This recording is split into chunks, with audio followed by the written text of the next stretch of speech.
Good morning, good afternoon, and good evening to all you Marvel fans the world over. This is the Weekly Watch for October 9th, 2009, and for the second week in a row, I am Ben Morse, filling in for Alexa Mendez. Wanted to take a moment to say thanks for all the positive feedback and reinforcement I got on my first appearance here last week on the show. In particular, wanted to say thanks for the constructive criticism I received from my buddies on YouTube. Hey, let's get to the news.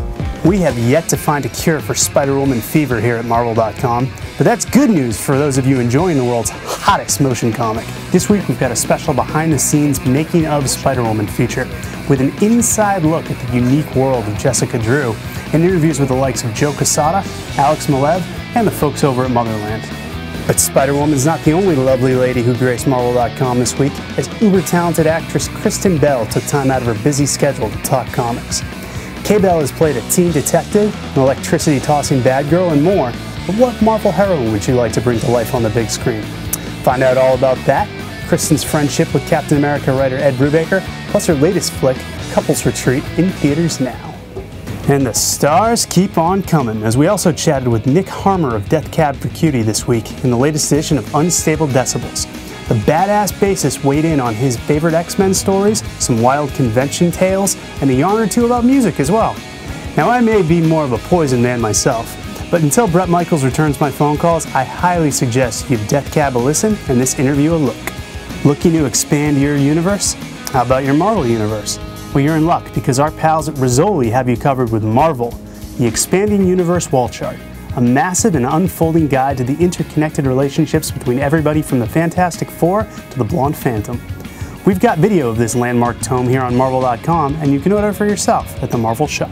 Also readily available on Marvel.com as we speak, get an advanced first look at upcoming covers and art for the next issues of Captain America Reborn, Punisher, Realm of Kings, and more.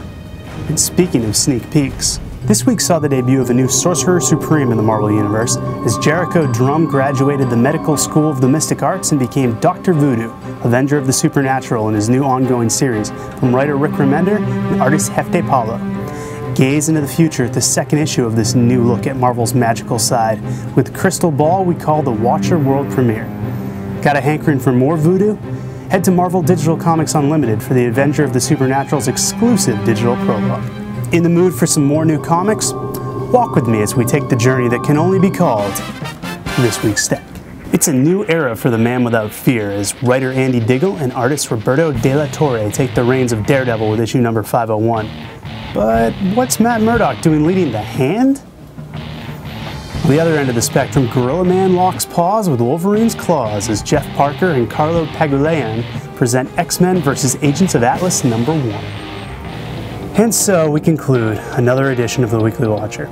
Thanks for joining us, and I want to remind you that, as always, for a full list of comics on sale, news, and info on movies, video games, motion comics, and toys, as well as thousands of digital comics, you can always head on over to Marvel.com. I'm Ben Morse, and for over 70 years, this is Marvel, your universe. Hope to see you guys next week, if I'm not fired. Marvel, your universe.